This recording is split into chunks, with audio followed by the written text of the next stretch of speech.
South Andaman పరిసర ప్రాంతాల్లో తీవ్ర అల్పపీడనం మరింత బలపడింది, వాయుగుండంగా మారింది. రేపు పశ్చిమ వాయువ్య దిశగా కదులుతూ తీవ్ర వాయుగుండంగాను, ఎల్లుండి సైక్లోన్గా మారే అవకాశం ఉంది. ఇక రాష్ట్రంలో గాలి దిశ మారి తూర్పు నుండి వీస్తూ ఉండటంతో చలి తీవ్రత తగ్గింది. జిల్లాల్లో టెంపరేచర్స్ సాధారణంగా నమోదవుతున్నాయి. రానున్న 5 రోజులు రాష్ట్రంలో పొడి వాతావరణం ఉంటుందని చెబుతున్నారు వాతావరణ శాఖ అధికారులు. తారీఖున ఈ ప్రాంతంలో, ఈ మలక్కా స్ట్రేట్ ప్రాంతంలో అల్పపీడన ప్రాంతం ఏర్పడింది. తర్వాత 24వ తారీఖు నాటికి అదేమో తీవ్ర అల్పపీడనంగా మారింది. ఈ రోజు ఉదయానికి అది వాయుగుండంగా కూడా మారింది.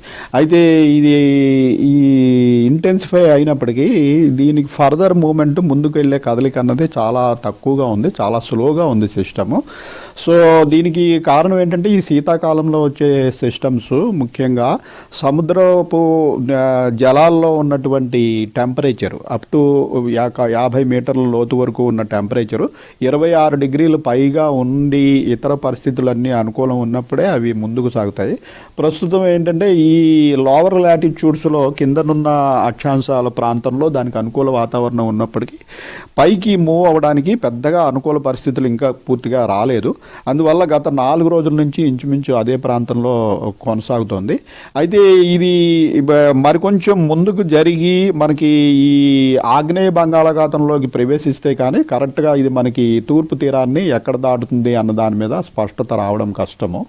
సో దానికి మరికొంత సమయం పట్టేటట్టుగా మనకు ప్రస్తుతం కనిపిస్తుంది. సో రేపటికి ఇది కొంచెం మరి ముందుకు జరిగి ఆగ్నేయ బంగాళాఖాతంలోకి వచ్చినట్టయితే అప్పుడు మనం ఇది తూర్పు తీరాన్ని మనకి ఏ రాష్ట్రం దగ్గర దాటుతుంది అన్న దాని మీద స్పష్టత వస్తుంది.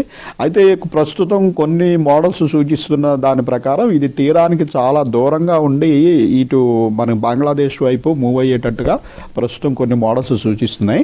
ఆ రకంగా మూవ్ అయినట్టయితే తెలంగాణ మీద కానీ ఆంధ్రప్రదేశ్ మీద కానీ పెద్ద దీనికి ప్రభావం ఉండదు. ఈ తీరానికి దూరంగా మూవ్ అయినప్పుడు మనకి ఏమాత్రం ప్రభావం ఉండదు. మనకి ఇది ఉన్న మాయిశ్చర్ కూడా బాగా తగ్గి మళ్ళీ చలి బిగినయ్యే అవకాశం ఉంటుంది.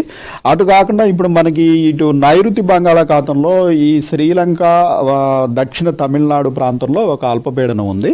ఈ అల్పపీడనం కూడా రాగల 2-3 రోజుల్లో కొంచెం బలపడి ఇటు మనకి ఉత్తర దిశగా పైకి వచ్చే అవకాశం ఉంది.